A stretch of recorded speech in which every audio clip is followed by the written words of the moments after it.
습니다. 네, 시작. 회개하고 돌아오기만 하면, 아멘. 회개하고 돌아오기만 하면이라는 제목으로 하나님 말씀 증거하겠습니다. 우리는 지난 시간까지 다니엘서 말씀을 배웠습니다. 다니엘서 말씀을 통하여서 영적 분별력과 통찰력이 얼마나 소중하고 뿐만 아니라 마지막 시대를 살아가야 할 때 무엇을 준비해야 되고 어떤 징조가 나타나는지에 대해서 함께 나누었습니다. 어제의 은혜로 오늘을 살 수 없듯이 우리도 다니엘처럼 변질되지 않고 15세, 15살 된 소년 다니엘이 80세, 90세 된 노인이 되기까지 한 번도 변질되지 않고 믿음을 지킬 수 있었던 건 세상의 썩은 동아줄이 아니라 하나님을 향한 믿음의 줄을 잡았기 때문이죠. 그래서 우리도 늘 말씀을 통해서, 기도를 통해서 영적 분별력과 통찰력이 있어야 하고 뿐만 아니라 성령 충만을 받아야 세상 가운데 승리하며 살아가게 될 줄 믿습니다. 저는 지난 시간 다니엘서 강해를 마무리 지으면서 굉장히 몇 주 동안 고민을 했습니다. 다니엘서가 끝나면 어떤 말씀을 통해서 은혜를 나누고 성도님들에게 은혜를 끼칠까? 신약의 다니엘이라고 불리는 요한계시록을 한참 묵상을 했죠. 그런데 아무리 생각해도 주일날 다루기에는 조금 무거울 수 있고 또 어려울 수 있겠다라는 생각이 들어서 그 요한계시록은 성경 공부를 통하여서 은혜를 나누는 시간을 갖기로 하고, 또 고민하다가 신약에 있는 말씀을 나눌까 구약을 오랫동안 해왔기 때문에, 그런데 하나님께서 그동안 제 마음속 깊이 늘 사모했던 그 성경이 있었습니다. 그게 바로 오늘 이사야서라는 거죠. 그래서 우리는 몇 개월 동안에 이제 이사야서 말씀을 통하여서 이 시대에 저와 여러분에게 하시는 하나님의 음성을 듣고 또 분별력을 가질 수 있기를 주님의 이름으로 축복합니다. 우리는 이사야서 처음 들어가기 전에 이제 약간의 배경이 좀 알 필요가 있는데요. 이사야는 주전 930년경에 이스라엘이 남북으로 갈라져 있던 그 당시에 활동했던 선지자입니다. 남유다 우시아 왕이 죽던 해인 주전 739년부터 요담, 아하스, 히스기야, 므낫세 등 5대 왕에 걸쳐 주전 680년까지 살면서 활동했던 선지자입니다. 그 당시 이스라엘은 끊임없이 여러 이방 민족들에게 시달렸지만 가장 무서운 적인 북쪽의 군대가 최강대국이었던 아수르가 있었죠. 아수르의 이 무서운 공격들이 있었습니다. 그 아수르가 얼마나 무섭냐면 점령지 사람들의 생가죽, 사람의 가죽을 벗길 정도로, 그리고 포로들은 손발을 다 잘라버리고 코도 베어버리고 수많은 해골들을 산처럼 쌓아놓으면서 많은 사람들을 보면서 아수르에게 저항을 하면 이렇게 짐승처럼 끌고 다니고 이런 고통을 당할 것이다 라고 공포심을 줬다는 거죠. 아수르는 몇 번씩 팔레스타인 전체를 초토화시켰고 그 와중에 북왕국 이스라엘이 주전 722년경에 완전히 멸망해 버립니다. 자, 그걸 바라보면서 이제 남유다에는 보면서 공포에 떨 수밖에 없었습니다. 그런데 여러분, 진짜 유다의 위기가 뭔지 아십니까? 외세의 침공이나 공격이 아니라 유다의 진짜 위기는 내부의 종교적인, 그 도덕적인 게 붕괴됐다는 사실이죠. 이게 바로 하나님을 진노케 한 우상숭배가 있었다는 것입니다. 우상숭배의 종류도 굉장히 다양했다고 합니다. 바알과 아세라 우상도 있었지만 바벨론에서 들여온 천체 별자리를 숭배하는 이 우상숭배가 있었고, 또 자기 자식을 그 우상에게 바쳐버리는 인신제사도 드렸습니다. 그리고 제사와 복술도 또 사술도 온 나라 곳곳에 넘쳐났다는 거죠. 우상숭배가 무서운 것은 이 백성들의 삶을 완전히 망가뜨렸기 때문입니다. 이들을 섬겼던 우상들은 돈과 또 성의 문란함, 폭력, 이걸 절대 가치로 내세웠기 때문에 우상 숭배하는 제사 장소에는 항상 동성애가 만연했고 매춘과 각종 더러운 행위들이 자행되고 있었습니다. 그러다 보니까 이스라엘 사회 곳곳에 이런 성폭행과 불륜 행위들, 황금 맞는 주의, 그리고 폭력과 살인, 투기, 착취, 거짓들이 넘쳐났다는 것이죠. 인간은 자기가 예배하는 대상을 닮게 되어 있습니다. 예배가 더러워지면은 내 인생도, 우리의 삶도 더러워지고, 예배가 성공하면 내 인생도 성공하는 것입니다. 그래서 우리가 어떠한 어려움에도 예배의 자리를 지키는 이유는 예배에 성공해야 내 인생에 성공할 수 있고, 하나님은 예배하는 자를 찾으시기 때문에 그렇습니다. 하나님은 백성들이 영적으로 타락하니까 곧 그 사회의 부패와 타락으로 이어지는 걸 보게 됩니다. 특히 정치하는 사람들과 정부 관료들, 제사장, 선지자들의 타락이 극에 달하니까 이들은 서로 결탁해가지고 고아와 가부, 가난한 사람들의 돈을 착취하기까지 됩니다. 이사야 선지자는 바로 이런 격변기에 유다 백성들에게 단호하게 피 끓는 심정으로 말을 선포하고 있습니다. 너희들 회개하지 않으면 하나님의 심판을 피해갈 수 없다. 마치 지금 이 시대를 바라보고 있는 것 같지 않습니까? 회개하지 않으면 하나님의 심판을 피해갈 수 없다. 피 끓는 심정으로 이사야 선지자는 말을 선포하고 있습니다. 그런데 유다 백성들의 문제는 하나님께 대한 반역이었다는 거죠. 잘 보십시오. 성경에 보면 하나님 마음을 아프게 하는 사람들 대부분은 불신자들이 아니었습니다. 하나님의 마음을 찢어놓는 사람은 다른 사람이 아닌 하나님의 자녀들이었습니다. 교회 다니는 사람들이었다는 거죠. 우리도 그렇지 않습니까? 우리도 나와 아무 관계없는 사람이 나에게 상처 주는 게 아니에요. 저 사람 왜 저래? 나한테 왜 저래? 이 정도죠. 그런데 내가 정말 사랑했던 사람, 내가 정말 아끼는 사람, 내 마음을 주었던 사람, 내 바로 옆에 있는 사람, 그 사람이 나에게 상처를 준다는 거죠. 자, 이제 오늘 본문을 보면 하나님의 그 찢어지는 배신감을 절절하게 느낄 수 있습니다.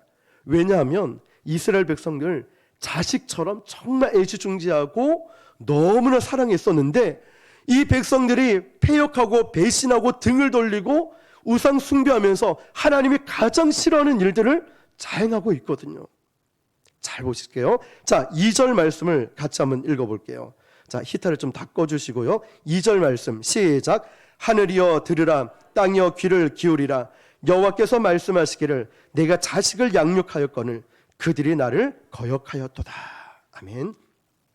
하나님은 이스라엘 백성들의 아버지였습니다. 그래서 이스라엘 백성들을 자식과 같이 키우셨어요. 그런데 자식이 아버지를 배신하는 그런 상황이 벌어지고 있는 거예요. 이어지는 3절입니다. 시작. 손은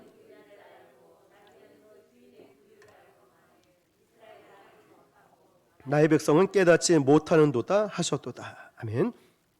자, 우리가 대부분 은혜를 모르는 사람 보고 뭐라고 하냐면 짐승만도 못하다. 저 강아지도 저 동물도 은혜를 기억하고 주인을 알아보는데 저 사람은 짐승만도 못해 라고 하죠. 여기서 같은 표현을 소, 나귀만도 못하다고 하고 있습니다. 소도 자기 주인을 아는데 우리 인생의 주인이신 하나님을 무시해버렸다니까요. 하나님의 마음을 이해하려고 하지 않는 불신앙의 삶에 빠져버렸습니다. 이스라엘 백성들이. 하나님은 기가 막혀서 이스라엘 백성들을 향해서 슬픔을 토로하고 있습니다. 그들의 마음이 하나님을 떠났다는 거예요. 4절입니다. 시작. 슬프다 범죄한 나라요 백성이요 행악의 종자요 행위가 부패한 자식이로다. 그들의 여호와를 버리며 이스라엘의 거룩하신 이를 만홀히 여겨 멀리하고 물러갔도다. 그들이 여호와를 버렸다. 노란 글씨 한번 보십시오. 마음이 여호와를 떠났다는 거예요. 마음이. 그리고 이스라엘 거룩하신 이름을 만홀히 여겼다. 무시하고 업신여겼다는 거예요. 이때까지 은혜를 베풀어 주신 사람을 이제는 자기가 컸다고 무시하는 거예요.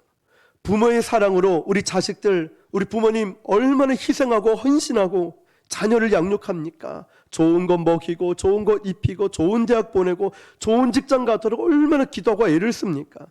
그런데 이제 자녀들이 자리를 잡고 나니까 컸다고 내가 열심히 했지 엄마 아빠가 해준 게 뭐가 있어 이러면서 키워준 부모를 우습게 여겼다는 거죠. 또 뭐라고 합니까? 그들은 하나님을 멀리하고 물러갔다. 무슨 뜻일까요? 등을 돌렸다는 거예요.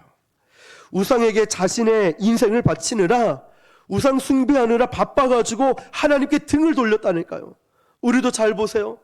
하나님을 잘 섬겨야 되는 건 압니다. 근데 비대면 예배 드리고 온라인 예배 드리고 바쁘다고 뭐 해야 된다고 이래저래 하다 보니까 나도 모르게 하나님께 대한 사랑과 열심과 열정과 그 마음이 다 떨어져요. 추풍 낙엽처럼 다 떨어져 버려서 앙상한 가지만 남아있는, 간신히 버티고 있는, 그러다 보니까 나도 모르게 세상 쪽으로 빠져들었다는 것이죠.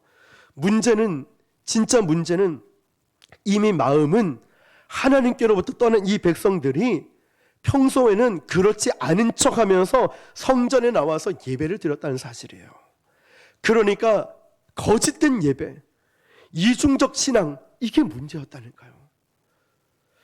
모세 율법에 따르면 이스라엘 백성들은 이 당시 1년에 3번은 예루살렘 성전에 올라가서 집회를 갖는 거예요. 예배를 드려야 했다는 거죠. 그런데 이미 이 백성들의 마음은 하나님을 떠난 상태에서 예배를 드리니까 그 예배가 얼마나 딱딱하고 싸늘하겠습니까? 이미 마음이 떠났는데 찬양을 한들 은혜가 되며, 기도가 한들 간절한 기도가 나오며, 말씀을 들은 듯 한 귀로 듣고 흘려보내고 다른 생각해버리며 그 예배가 온전한 예배가 되겠습니까? 마음이 떠났는데. 생각해 보십시오. 이미 마음이 떠난 부부가 같이 밥 먹을 때 얼마나 싸늘합니까?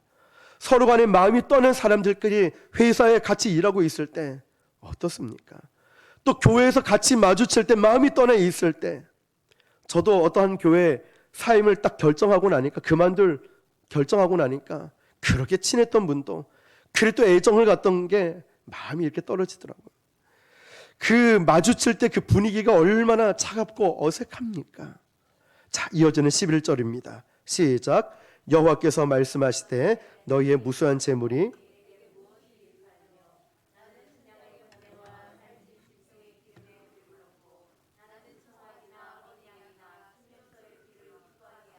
아멘. 자, 여기에 나오는 노란색 글씨만 잘 보세요. 순양의 번제, 살찐 짐승의 기름, 수송아지, 어린 양, 순염소. 자, 이런 피들은 다 그 사람들이 제사 지낼 때 화목제물입니다. 화목제물. 죄값을 치러야 한다는 것을 율법이 말했기 때문에 그 죄값을 치르고 자기 대신해서 그 짐승들에게 값을 치르고 하나님과 화목제물을 드렸다는 거죠. 화목하고자. 자, 그래서 예루살렘에는 절기 때만 되면 수많은 이 화목제물로 가득 찼다는 거죠. 그런데 그걸 드리면서 제물은 드리지만 우리 마음은 내가 죽지 않으니까 어떤 마음이 되어야 하냐면 회개하는 마음이 되어야 돼요. 회개하는 마음 없이 그냥 제물만 죽이는 거예요. 자기 임무를 다 했다라고 생각하는 거예요. 마치 그냥 오늘 예배 시간 예배 드리고 왔다 이러면서 나 할 건 다 했어 이런 것처럼. 마음이 이미 여호와를 떠나버렸는데 이 사람들은 계속 제사를 드리는 거예요. 왜 그럴까요? 여기에는 몇 가지 이유가 있습니다. 첫 번째로는 이미 수백 년 동안 이렇게 제사 드리는 문화가 문화로, 습관으로 정착해 있습니다. 우리도 설날이나 추석 때 되면 민족 대이동을 하지 않습니까? 습관처럼 그렇게 가는 거예요. 이 사람들도 그렇게 가는 거예요. 둘째는 이미 종교적인 그 사회에서도 이 사회에서 인정받으려면은 이런 행위를 해야 됐었어요. 사람들 눈 의식해서 하는 거예요. 형식적으로. 세 번째는 하나님께 눈도장을 찍어야 돼요. 어차피 하나님 살아계신 건 아니까 그냥 왔다 갔다고 눈도장을 찍는 거예요. 나중에 화를 당할까 봐, 저주당할까 봐 그냥 형식적으로 왔다는 거죠. 근데 여러분, 하나님은 이런 예배를 너무너무 마음 아파하시는 거예요. 저는 오늘 일부 예배 들으면서 막 눈물이 계속 나는 거예요. 눈물이 계속 나는 거예요. 마치 저의 모습 같으니까. 하나님은 이런 예배를 너무너무 싫어하신다는 거예요. 12절입니다. 시작. 너희가 내 앞에 보이러 오니.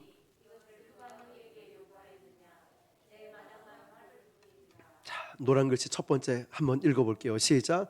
너희가 내 앞에 보이러 오니. 이게 무슨 말이냐면 쉽게 말하면 눈도장 찍으러 온 거예요. 누가 너에게 이것을 요구하였느냐? 그들은 이것이 하나님이 기뻐하는 일이라 생각했어요. 그냥 형식적으로도 가면 마음은 떠났어요. 비싼 재물 드리면 이 정도로 하나님 기뻐하시겠지. 비싼 거 드렸으니까. 왜냐하면 이 당시 이방신들이 그랬거든요. 좋은 예물을 드리면 더 이방신들은 흡족해 한다. 돈 많이 드리면 흡족해 한다. 원하는 게 크면 클수록 많을수록 비싼 재물을 드리면, 거의 주식 투자하듯이 비싼 재물 드리면 이방신들은 아주 행복해해, 흡족해해, 이렇게 생각을 했거든요. 그러니까 이들은 비싼 암소를 드리면 하나님께서 나에게 큰 복으로 채워주시겠지, 이렇게 생각을 한 거예요.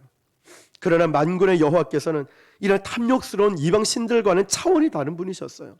하나님이 뭐가 부족해서 인간에게 그 비싼 재물을 요구하겠습니까? 뭐가 부족해서? 오히려 하나님은 그 더러운 재물을 들고 이걸 너무나 싫어하시는 거예요. 자, 그 병든 마음으로 예배하러 오는 자를 뭐라고 하냐면 내 마당만 밟을 뿐이라. 내 마당만 밟을 뿐이라. 우리식으로 표현하면 교회 주차장만 밟을 뿐이다. 그러면서 이렇게 말씀하시는 거예요. 13절 시작. 헛된 재물을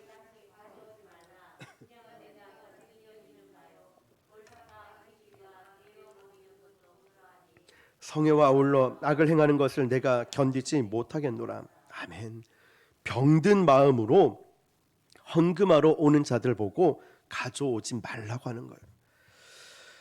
헌금을 하지 말라는 게 아니라 병든 마음으로 헌금하지 말라는 거죠.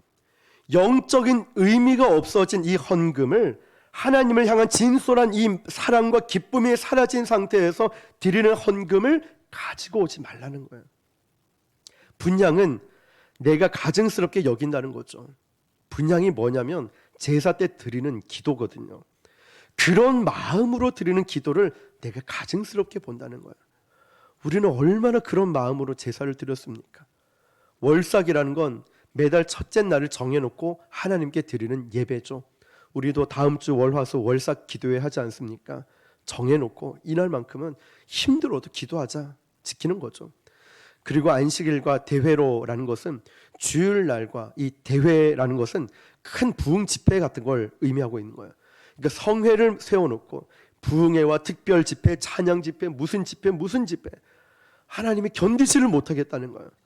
그 자체가 아니라 병든 마음으로, 마음이 떠난 상태로 드리는 이 예배, 부흥회, 무슨 집회, 그래놓고 내게 임무를 다했다, 이걸 하나님이 견디지를 못하겠다는 거예요.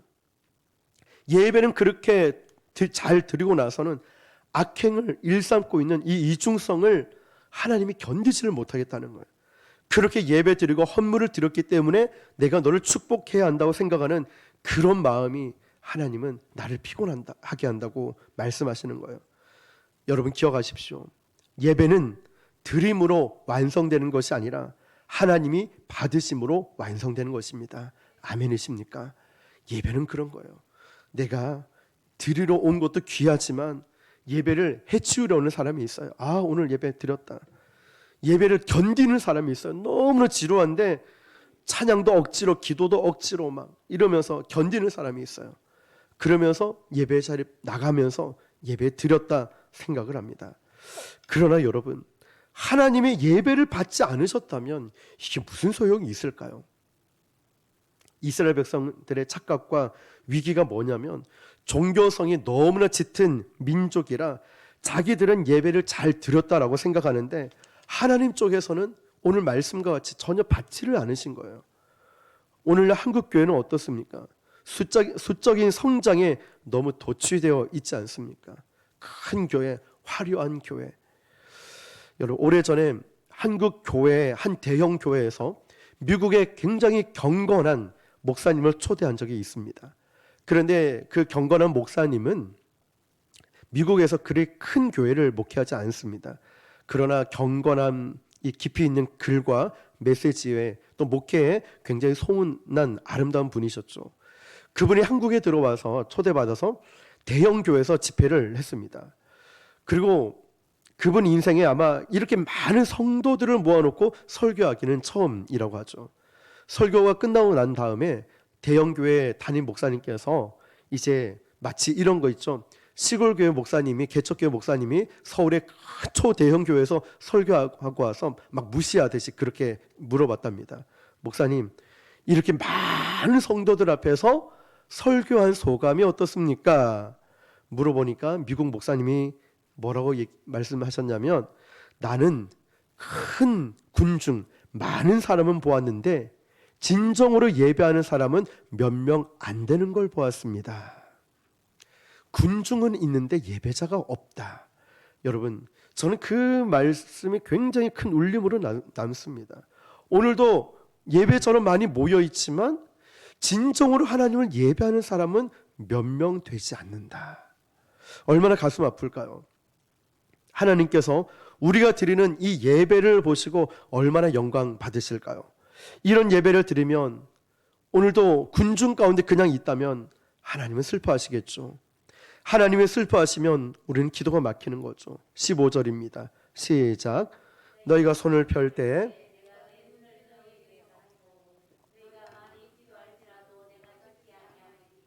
이는 너희의 손에 피가 가득함이라. 아멘. 기도의 양으로 따지면 한국 교회가 세계 최고죠. 새벽기도, 철야기도, 산기도, 금식기도, 작정기도, 기도 얼마나 많습니까? 물론 하나님께서도 그 기도 생활을 기뻐하십니다. 그런데 이 백성들도 기도를 많이 했습니다. 여기서 손을 펴고 기도한다는 건 구약에서 간절히 기도한다는 거예요. 우리도 정말 절박할 때 손을 막 들고 기도하지 않습니까? 박수를 치기도 하고 손을 막 흔들기도 하고 간절한 기도의 자세이죠. 그런데 하나님이 이렇게 말씀하시는 거예요. 너의 그 많은 기도를 내가 듣지 않겠다. 기도의 양으로 하나님은 기도를 평가하는 게 아닙니다. 뭐 기도를 유창하게 하는 걸로 하나님은 기도를 평가하는 게 아니에요. 왜 그럴까요? 마지막 줄에 보면 너희 손에 피가 가득함이라. 너희 손에 피가 가득함이라. 여기서 이 피는 뭐냐면 이들이 짓고 있는 모든 죄를 총칭하는 말이에요. 더 엄밀히 말하면 다른 사람의 피를 말하고 있는 거예요.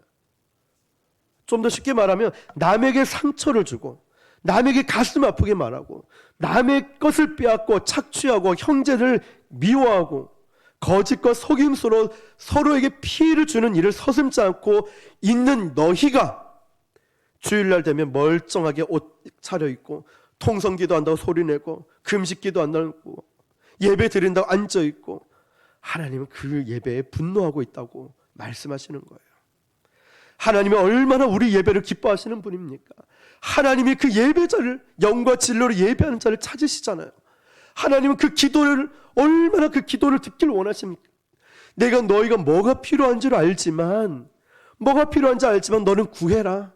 왜 그럴까요? 우리의 목소리, 우리의 마음을 듣기를 원하시잖아요. 구하라, 찾으라, 두드리라, 부르짖으라. 기도를 얼마나 기뻐하십니까? 또 하나님은 얼마나 오래 참으시는 분이십니까? 우리를 기다리고 또 참으시잖아요.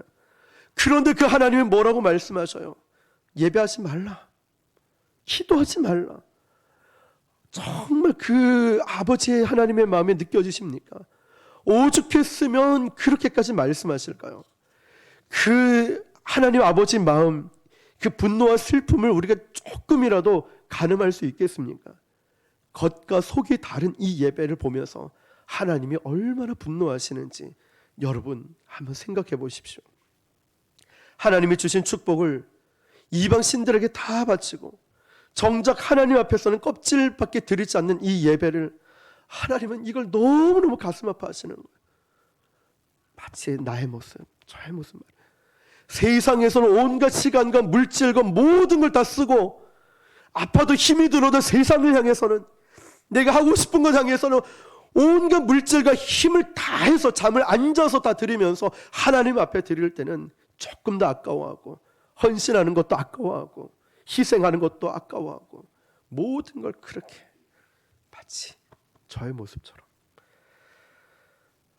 여러분, 바로 하나님 이걸 말씀하시는 거예요. 이방신들 엉뚱한 곳에 다 쏟아붓고 하나님 앞에서는 껍데기만 있는 이 신앙인, 그들은 종교인이었습니다. 이들의 신앙은 불신앙보다 더 하나님을 분노케 만들었다는 거예요. 이들의 타락은 총체적이었어요. 4절에 보니까요, 슬프다 범죄한 나라요, 허물진 백성이요. 이게 무슨 말일까요? 나라 전체가 다 썩었다는 거예요. 여러분, 교회가 썩으면 나라가 썩어요. 한 크리스찬이 썩으면 가정이 썩고요, 그 가정이 썩으면 지역이 썩어버려요. 그러니까 저와 여러분 한 사람이 얼마나 귀합니까? 저는 우리 교회가 얼마나 귀한가 이 생각이 들어요. 비록 부족한 것이 너무너무 많은 교회이지만 그래도 주님의 피값으로 세우신 교회니까 어떻게든 몸을 이끌고 복음을 전하고 기도하고 말씀으로 양육하고 세우려고 얼마나 애를 씁니까? 저도 한 주간 막 온몸도 아프고 뭐 지금도 뭐 좀 그렇지만 그 몸을 이끌고 부곡시장에 또 전도하러 가니까 예비된 영혼을 또 만나고 그들을 품어주고 그들을 위해 기도해주고 위로해주고, 여러분 바로 다 썩어버린 이 모습을 보면서 하나님이 슬프다고 말씀하시는 거예요. 가슴이 미어진다는 거예요. 여러분 가슴이 미어지게 하는 사람은 다른 사람이 아니라 예수 안 믿는 사람이 아니라 폐역한 예수 믿는 사람의 그 이중성 때문에 그래요. 이 백성이 나라는 이렇게 형편없는 나라가 될 운명이 됐는데 열방의 소망이 되려고 노예로 잡혀왔던 200만 명 된 이스라엘 백성들을 출애굽해내서 광야에서 이끌고 하나님이 복을 주시겠다고 세운 이 나라, 특별한 사랑을 받은 이 유대 민족 이스라엘 백성들, 그 백성들이 하나님을 버렸다고, 등을 돌렸다니까요. 마음이 하나님을 떠났어요. 예배 자리에 있지만 떠났다니까요. 껍질뿐인 종교 의식만 남아있다니까요. 하나님의 이 백성이 하나님으로부터 마음을 떠나면 하나님을 너무 슬프게 합니다. 하나님을 사랑해야 될 이 목사, 저 여러분이 하나님을 떠나면 우리 하나님이 가장 슬퍼하시죠. 그리고 하나님의 징계가 옵니다. 하나님의 징계가 어떻게 오냐면 외세 침략으로 들어오죠. 7절입니다. 시작. 너희의 땅은 황폐하였고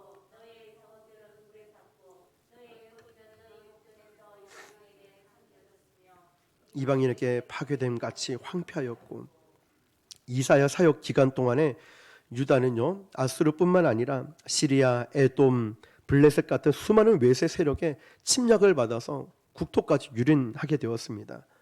우리도 외세 침략을 받은 민족이라 어느 정도 공감을 하지 않습니까? 수많은 사람들이 포로로 끌려가고 아녀자들은 성폭행을 당하고 집이 불타고 그런 착잡한 일들이 반복됩니다. 그런데 중요한 것은 오늘 말씀 제목처럼 이 백성들이 회개하고 돌아오기만 하면 징계의 회초리가 멈춰진다는 거였어요. 회개하기만 하면. 그런데 또 문제가 뭔지 아십니까? 이 이스라엘 백성들이 징계의 의미를 깨닫지 못하고 있으니까 고난이 점점점 강화됐다는 거죠. 여러분 맞는 것보다 더 무서운 게 뭐냐면 그 의미를 깨닫지 못하는 거예요. 지금은 그러지 않지만 예전에 애를 잘 키울 줄을 모르니까, 잘 모르니까 애를 막 때릴 때가 있어요. 이 아이를 때리면 부모의 심정은 어때요? 막 가슴이 더 많이 찢어지잖아요. 근데 그 마음이 뭐냐면 너 잘못했단 말 한마디만 해. 때리면서 잘못했단 말 한마디만 해. 근데 고집부려 계속 고집을 부리잖아요. 근데 부모의 마음은 어때요?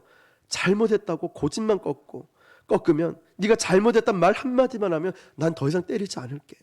때리고 나면 얼마나 마음이 또 아픕니까? 하나님 마음이 그거예요. 지금 고난을 당하고 고통을 당하는데 이 백성들이 고난의 의미를 깨닫지를 못하고 있어요. 이사야 1장 5절 6절입니다. 시작. 너희가 어찌하여 매를 더 맞으려고 폐역을 거듭하느냐. 발바닥에서 머리까지 성한 곳이 없이 상한 것과 터진 것과 새로 맞은 흔적뿐이거늘 그것을 짜며 싸매며 기름으로 부드럽게 함을 받지 못하였도다. 자, 여러분, 너희가 어찌하여 매를 더 맞으려고 폐역하느냐. 5절 말씀처럼 너희가 어찌하여 매를 더 맞으려고 폐역하느냐. 무슨 말이냐면 니들 맞을 만큼 맞지 않았니? 더 맞을 필요가 있냐? 그만큼 맞았으면 좀 깨달아야 되지 않느냐?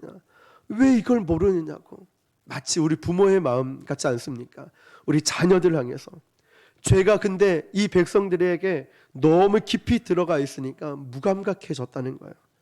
외국의 군대들의 숱한 침략으로 받은 이 고통은 하나님의 징계의 손길인데 전혀 영적으로 감을 못 잡고 있어요.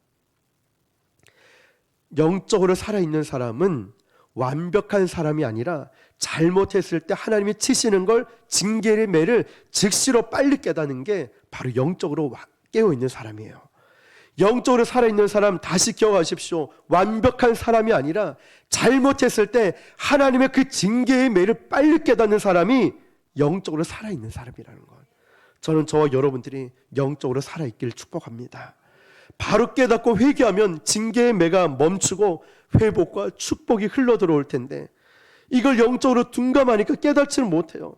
상황이 갈수록 더더 심각해져 갑니다. 하나님이 보시기에 유다 민족은 사람의 몸에 비교한다면 발바닥부터 머리 정수리까지 상처투성인 거예요. 이미 만식창이가 되었습니다. 더 때릴 데가 없다는 거예요. 그런데 회개하지 않으니까 그것을 짜며 싸매며 기름으로 부드럽게 함을 받지 못하였도다. 다시 말해서 하나님의 치유와 회개와 위로와 은총을 너희들이 지금 다 잠그고 있다는 거예요. 회개하기만 하면 하나님은 이미 다 준비하고 계시는데, 너희가 회개하면은 내가 이제 고난의 강도도 조절하는데 왜 너는 그걸 깨닫지를 못하니?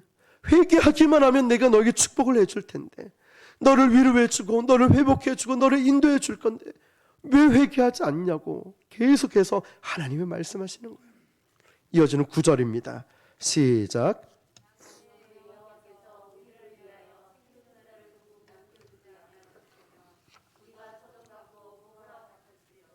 아멘. 소돔과 고모라는 아주 전멸했는데 하나님이 조금 남겨두셨다 했죠.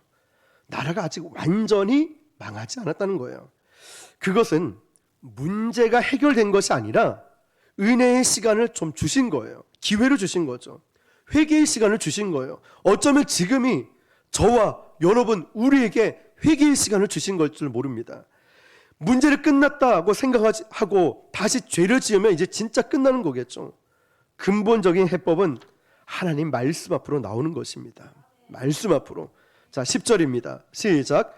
너희 소돔의 관원들아 들을지어다. 너희 고모라의 백성들아 우리 하나님의 법에 귀를 기울일지어다. 아멘. 관원들, 무슨 말이냐? 지도자들부터 이 말씀을 들으라는 거야. 자, 교역자들부터, 목회자부터 듣고, 리더도 듣고, 셀장도 듣고, 교사도 듣고, 부장 집사도 듣고, 다 장로도 듣고, 다 들으라는 거예요. 이 말씀을 지금 들어야 된다는 거예요. 소돔과 고모라를 유다와 비교했다는 게 뭘까요? 그만큼 상황이 위험수위까지 왔다는 거예요. 소돔과 고모라는 불의 심판을 받지 않았습니까? 지금 이 유다도 소돔과 고모라를 비교하고 있다는 건 위험수위까지 다 올라왔다는 거예요. 그러면서 그러나 너희들이 하나님 말씀에 귀를 기울이면 지금이라도 반전될 수 있다는 거예요. 여러분, 이게 굉장히 중요합니다. 영적으로 병들 때 살아날 수 있는 게 뭘까요? 하나님 말씀을 듣는 거예요. 영적으로 병들었을 때 말이죠. 우리가 몸에 병이 들면 뭐가 떨어질까요? 식욕이 떨어져요. 밥맛이 없어요. 그런 입맛으로도 먹으라는데 입맛도 없습니다. 영적으로 타락하면 말씀에 대한 갈망이 없어져요. 근데 말씀을 들으면 살아나는데 영적으로 타락하니까 말씀에 대한 읽고 쓰고 듣고 묵상하고 연구하고 다 관심이 없어집니다. 말씀 듣는 것도 귀찮아집니다. 싫어집니다. 근데 영적으로 병들 때 먹어야 됩니다. 말씀을 들어야 됩니다. 병들수록. 우리가 몸이 아파가지고 죽이라도 끓여주면 안 먹는다고 막 그러죠. 그럼 먹기 싫어도 한 술이라도 먹어, 한 술이라도 더 먹으라고 하지 않습니까? 영적으로 병든 사람은 자발적으로 말씀을 가까이 하기 힘드니까 주변에서 또 도와줘야 되겠죠. 말씀 한 스푼, 한 숟갈이라도 더 먹어. 말씀 한 구절이라도, 말씀 한 문장이라도, 말씀 한 단어라도 너가 보고 듣고 말씀을 들어야 돼. 그래야 회복이 일어나니까. 우리의 육신도 밥을 한 숟갈이라도 먹어야 이제 눈이 떠지네. 마찬가지로 말씀을 읽거나 들어야, 말씀이 내 안에 들어와야 내가 살아나는 거예요. 여러분, 왜 힘이 없어서 기도 못한다? 이거 아니죠. 기도하지 않으니까 힘이 없는 거예요. 마찬가지로 말씀을 들어야 우리가 힘을 얻을 수 있다는 거죠. 우리 안에 세상 것과 영적인 것이 혼재되어 있어요. 세상 살다 보니까. 그래서 좌우의 날선 검이 들어와야 돼요. 그래서 우리 속에 들어와야 이게 영적인 것과 세상적인 것과 육적인 것을 분리해낸다는 거예요. 말씀의 성령의 겁이 우리 가운데 분리를 시켜준다는 거예요. 여러분, 어둠을 드러내버리고 내가 죄로 인식조차 못했던 그런 죄들을 하나님의 말씀이 들어오면 분리시키고 드러내버리고 그 치유시키고 다 회복시켜 주심을 믿으시길 바랍니다. 아프지만 그 말씀의 검이 내 영혼 안에 들어오는 과정이 필요합니다. 그래야 정결해지고 그래야 우리가 회복할 수 있습니다. 치유가 임하는 것입니다. 저는 오늘 말씀을 듣는 저와 여러분 안에 이 말씀의 성령의 검이 내 속에 여러분 안에 역사하시기를 축복합니다. 말씀을 들어야 회개 운동이 일어나는 거예요. 16절입니다. 시작.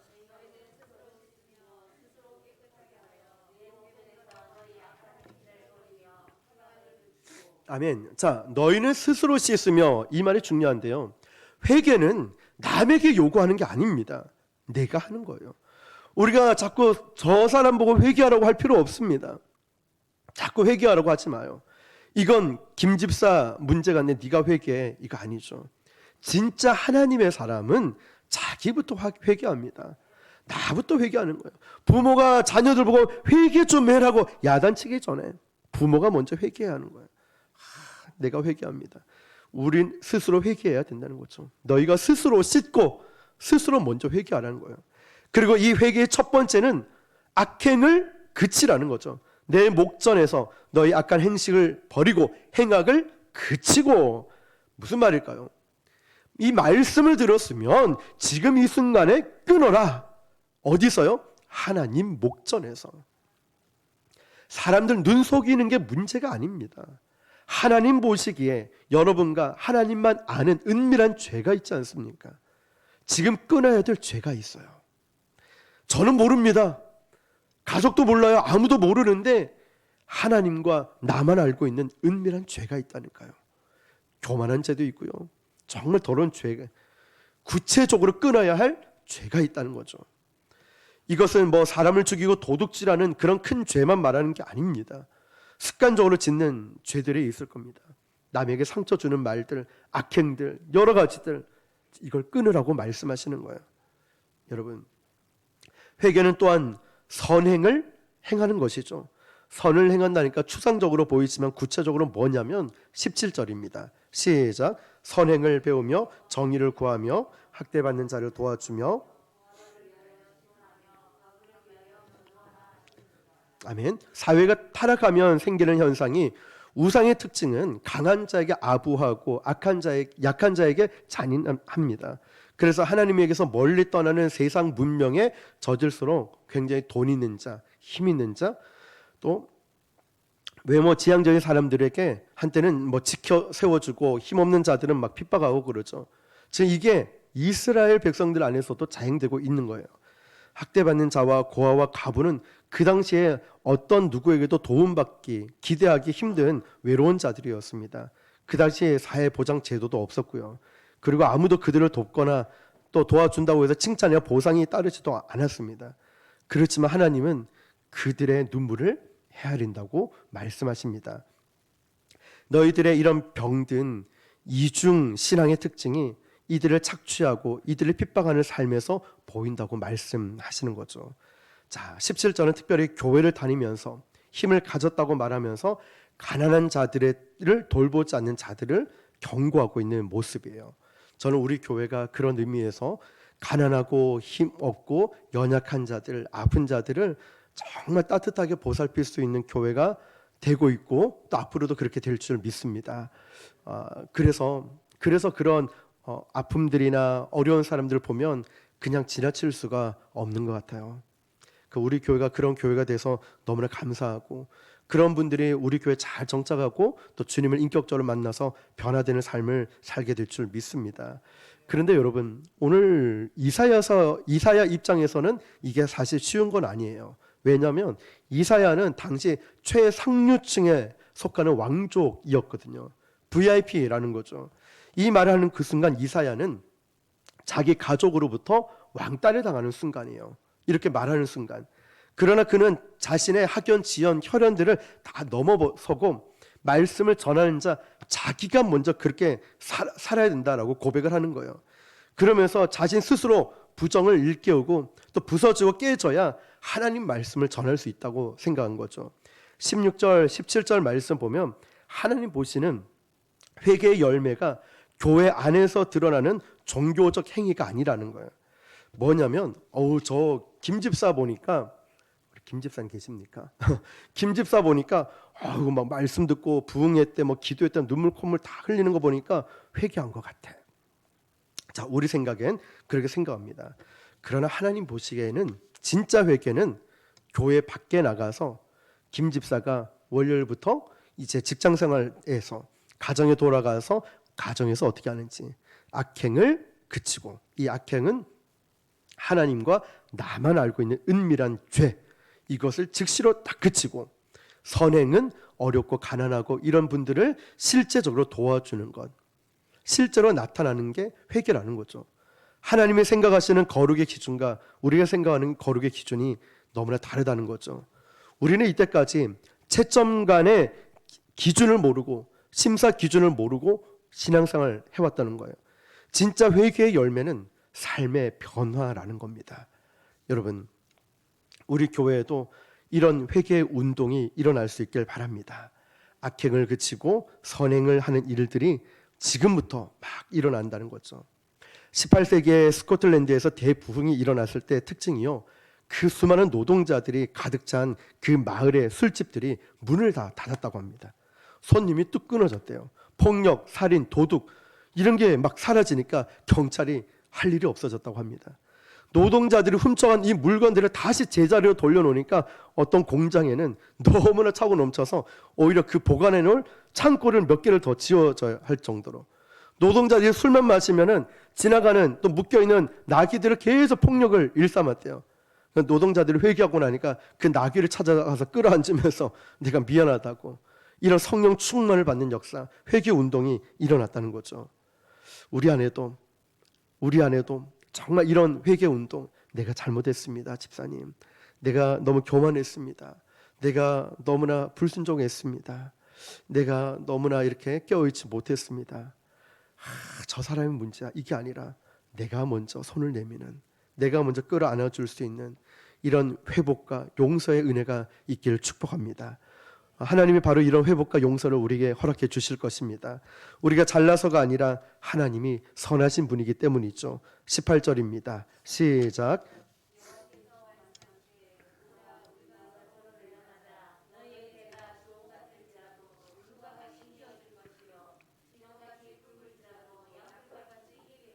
아멘. 자, 여러분, 17절까지와 전혀 다른 반전의 말씀이 이제 18절에 나오는 거예요. 자, 17절까지는 뭐였죠? 예배 드리러 오지 마, 기도하지 마, 너는 이제 다 필요 없어. 너는 어째 가증스럽게 마음을 이 우상에게 돌려버리고 이중성, 그런 모습으로 예배 드린다고? 난 필요 없어. 그런데 18절을 딱 들어오니까 전혀 그동안 논리와 맞지 않게 이리 와봐. 여러분, 뭐가 느껴지십니까? 하나님의 그 크신 사랑이 느껴지지 않습니까? 내가 이렇게 죄를 짓고 내가 이렇게 못난 인간인데도, 그래, 이리 와봐.